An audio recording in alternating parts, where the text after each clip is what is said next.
Hi, my name is Robbie Lowe, and I come from New York City, Queens, and Flushing. And my story starts off with a um, a sense of connection that I always wanted to have as a younger child. Um, I lived in an area in New York City where um, I guess a simple word would say it was just a little bit rough, and I grew to get a feeling of I needed to defend myself, which that wasn't me to begin with. So growing up, I smoked weed at the age of maybe 12 years old, and from there it gave me a sense of connection because from the beginning I didn't have that. So as time went on, I picked up pills, opiates, and that gave me my total sense of connection. And as that went on, it didn't get me, it got me actually further away from myself, and I picked up heroin.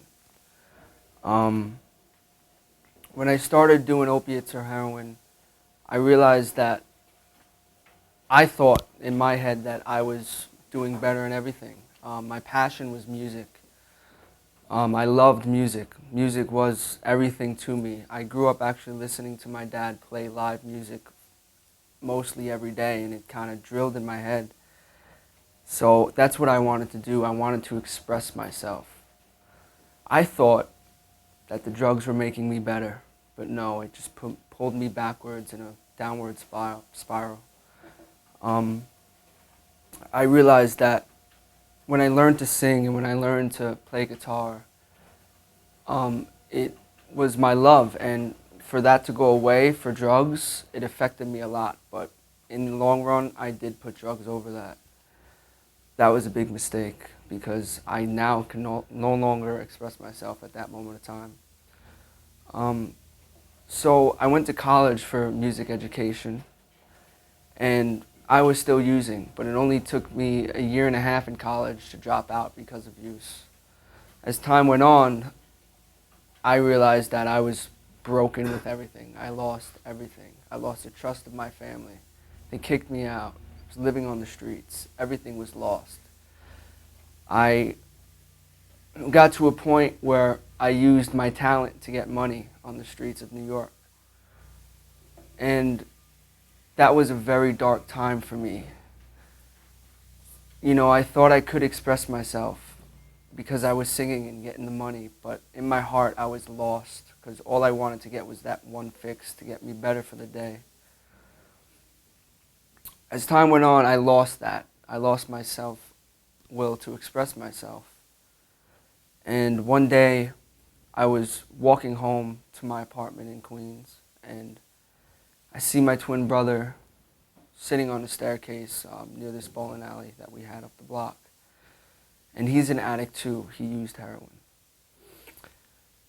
And I see him pretty much down and out, nodding out on the staircase, and I just sit there and stare at him for about 10 minutes thinking to myself, where is my life going right now? Look what happened to me. Look what happened to my twin brother. Look what happened to all my friends.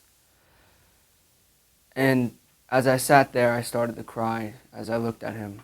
First time I actually got the feeling to cry out all of my pain because it was suppressed by the drugs. So I went up to him and I put my hand around him and I cried with him. He wasn't crying, but I cried to him. And that was the point where I needed to help myself. Because in some sense in my heart, I knew that, hey, maybe I can be the miracle for my twin brother. Maybe if I show him that I can do it, he can do it too. Or anyone in general. So I came to Palm Partners in the most craziest way. My aunt just found a number that she didn't even know what it was, and she told me to call it. It was 8100 number. It was Palm Partners. So I'm like, okay, I'll go to Florida. It's nice in Florida. Well, I go down to Florida, and I'm broken. My life is down and out. But as I step through these doors, I realize that these people here are really trying their best to help me. My first week here, I was so in myself that I wanted to leave, but that was just me. So I reached out to my therapist. I reached out to everybody here. Even the community here is always tight. And they got me up off my feet, and they got me to get back into the whole gist of things. I got my true belief of expressing myself back. And I realized that, man, I can sing better now. I can express myself better now.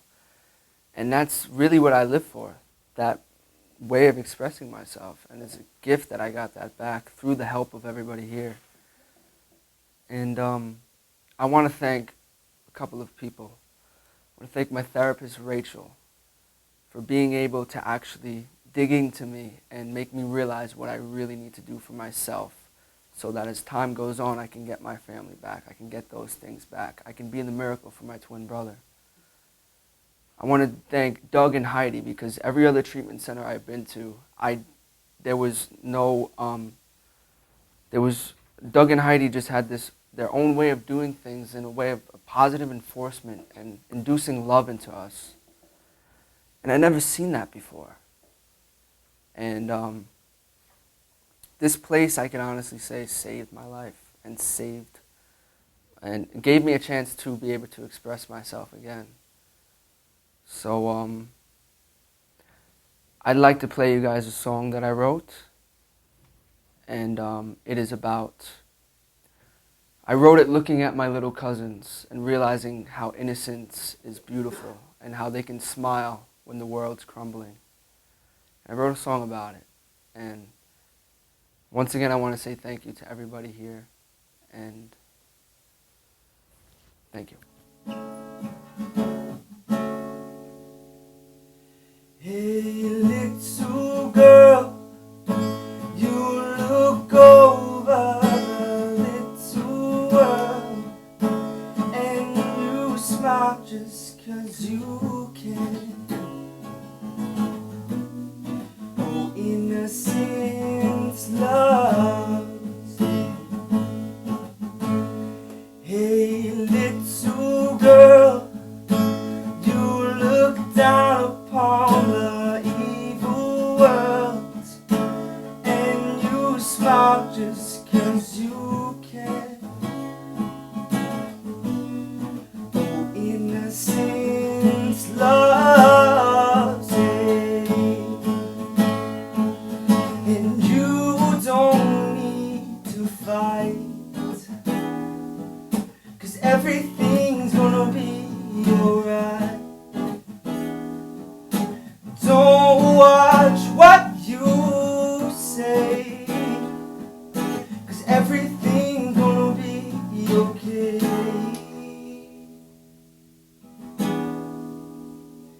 Hey, little girl, you twirl over the world, and you laugh just 'cause you can.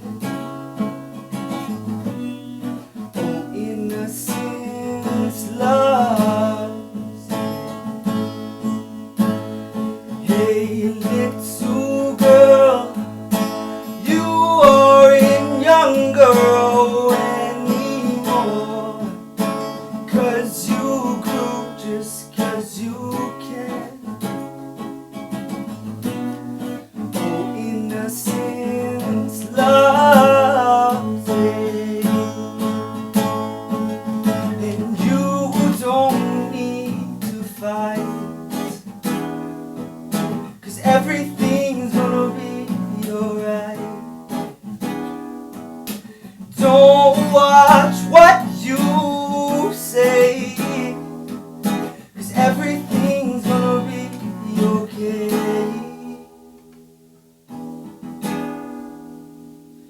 Your ignorance is innocent, your truth is what is singing. You don't know how to lie. If I had a pair of wings, if I had a pair of wings, I'd let you fly. But it's you that has to build that has to build them later on in life. Hey little girl, you're purest at the soul, take your heart for the flight.